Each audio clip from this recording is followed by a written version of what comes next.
Well, the interest in the personal aspect of Francois Hollande's day has raised an interesting question. How can you continue to be an effective leader if you're mired in scandal? Joining me now, Chris Roebuck, visiting professor of leadership at Cass Business School. Welcome. I guess it depends what type of scandal, you know? Absolutely. And the key thing about being a leader is that inevitably you're going to say to people, this is what you should be doing, this is what's important. And if you then do something that contradicts that message in front of those people, they're going to be asking questions about your credibility. So the key question is, does your action contradict what you're saying is the right thing to do?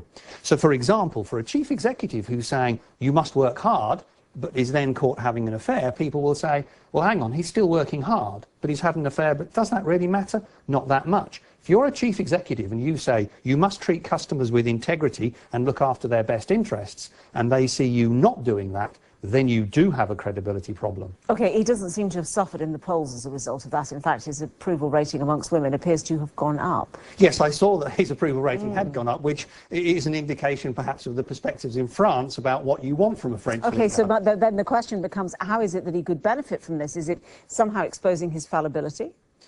Yes, and to be honest, people are always suspicious of people who portray themselves as absolutely perfect leaders. Nobody is a perfect leader. The death of the late Nelson Mandela. We saw that for all his greatness, Nelson Mandela had a few personal faults. He was human, which made him actually an even greater leader. One of the key issues, though, is that this applies not just to the corporate world, not just to the political world, even sports clubs. The figure of the leader has to be credible in that what they are saying to people is demonstrated by their example. Well, then what about this question I've just asked of the fact that really this question of the volte-face, that he was committed to one particular economic path and now he's committed to something quite different? I think there's an argument to say that people respect leaders who are prepared to admit they have made mistakes. Again, going back to my point about the completely perfect leader doesn't exist. So therefore, a leader who says, look, bearing in mind the change of circumstances, bearing in mind the progress we've made, we've actually got to change things because plan A did not work.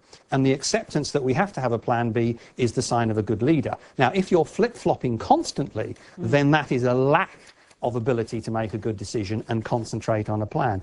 But the advice to leaders around the world should be absolutely clearly, if you're thinking of doing things and you wouldn't want that put in front of your friends, your relatives and your colleagues on the newspaper's front pages, it contradicts what you're saying, don't do it. Thank you very much indeed for joining us. Good advice.